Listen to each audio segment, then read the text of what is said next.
Well, you brought up dependency about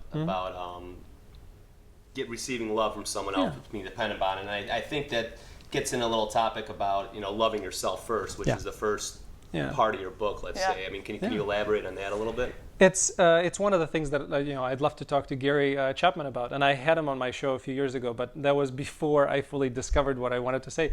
So I love the book, but in that book it doesn't talk about what I understand to be the most important love language, which is loving yourself. And without loving yourself, you cannot love anybody else, because you are not understanding what it is to actually receive and to give love. And when we're talking about loving yourself, it sounds egotistic in some sense. And people will normally respond, well, no, it's loving others, because that's what we've been taught. We've always been taught to love others, to respect others.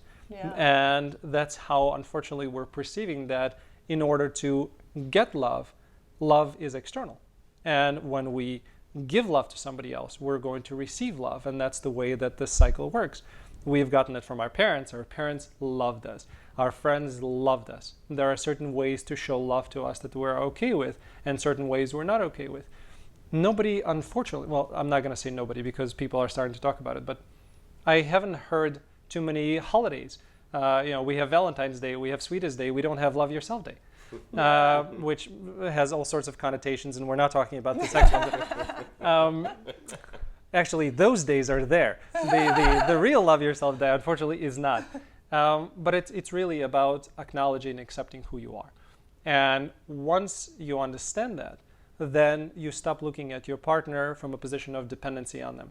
I am not dependent on receiving love in a certain manner. I'm not dependent on you doing this, otherwise I don't feel whole. I'm already whole because the love is coming from within me. So then I can focus on my wife and my relationship with her for who she is, not what I expect or want to receive from her. Absolutely. Well, and I love the fact of, like, you talk about it's not that love is external. We kind of are programmed from a young age to think that it is external, but it's internal. It comes from within first. And think about how that is really powerful to start to share that information with your kids at a young age, so that they learn what it is about themselves that they love right away, Because they're looking, right? They're looking for that, and they're constantly mirroring us, right? What do we love about them? And they start saying, okay, well, I love that about myself. Kids don't know that they're good looking. Kids don't know that they're great at something. They want to receive that information, that feedback. And that's how the cycle starts. Instead of saying, don't you love that you are doing this? How do you feel when you do this? What does it make you feel? When you're playing the piano, my daughter plays the piano. Does she play the piano because she truly enjoys this? Or does she play it because she wants to receive attention from somebody else? And starting that little digging process and making them realize that, no, I love playing the piano just because I love playing it. Because it makes me feel good. Because I love the music and I love being in sync and in flow of it. And then others is an additional element to it. So starting to separate those out with the children is very, very important.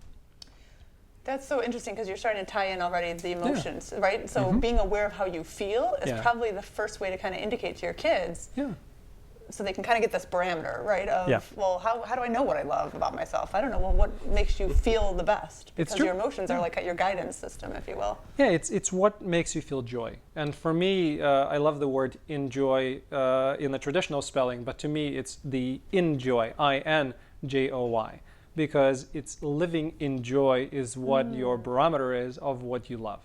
And what do you love doing? And we, reading your book that's upcoming, it was very important because you were saying, you're sending your daughters to certain classes because you think that that's something that they will love. And sometimes they do, sometimes they don't.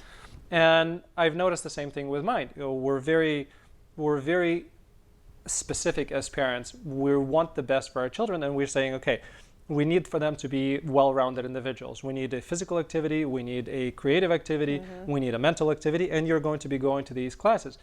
Not necessarily asking them what is it about these activities that they love, and do they want to go there. And anytime that they don't want to go there, we automatically assume that it's because of laziness, and we need to teach them the value of hard work and work ethic and all of these things. We need to step back. And that's what you did with your daughter. But the ability to ask our children what they love and then using that and actually helping them put it in the proper framework is what's going to set them up for success later. Hello everyone, Mike Hinman here, and if you happen to be watching this video anywhere besides our blog, we encourage you to head over there right now, leave a comment, share us on Facebook, give us a thumbs up or even a thumbs down. We're just happy to hear from you.